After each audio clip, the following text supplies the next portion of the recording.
2 degrees. According to NOAA scientists, since 1880, our planet's global temperature has warmed by 2 degrees Fahrenheit, which seems pretty insignificant, right? Not so fast. With just 2 degrees, we've lost billions of tons of ice from Antarctica, seen sea levels rise nearly 8 inches, and warming oceans harming precious habitats. And while you might not notice these 2 degrees in an everyday forecast, here at home, more and more subtle signs are pointing to a warming climate that can have some big implications to local ecosystems, industries, and recreation. let's get this straight. There's a big difference between weather and climate. When you talk about weather, you're talking about a scale of hours, days, months, and even years. But climate has a much larger scale, looking at averages of weather conditions over 30 years or more.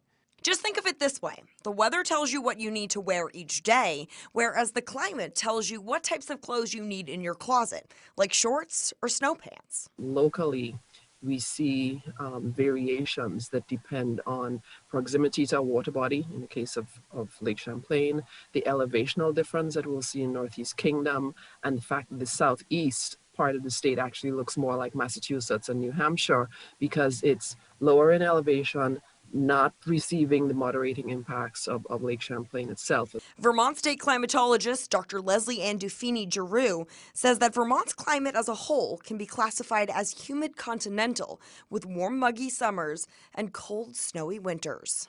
On average, temperatures continue to rise. In Vermont, for example, the average annual maximum temperature statewide increased by 0.4 degrees Fahrenheit per decade, while minimum temperatures rose by 0.6 degrees Fahrenheit per decade.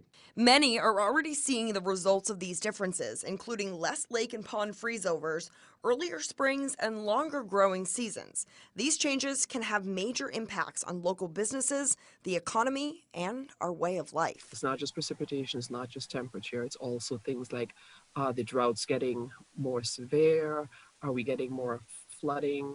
In this series, Haley and I are diving into the local effect that these changes are causing right here in our community. From Vermont's beloved maple syrup to the booming beer scene, changes in our climate are causing countless industries to adapt and change.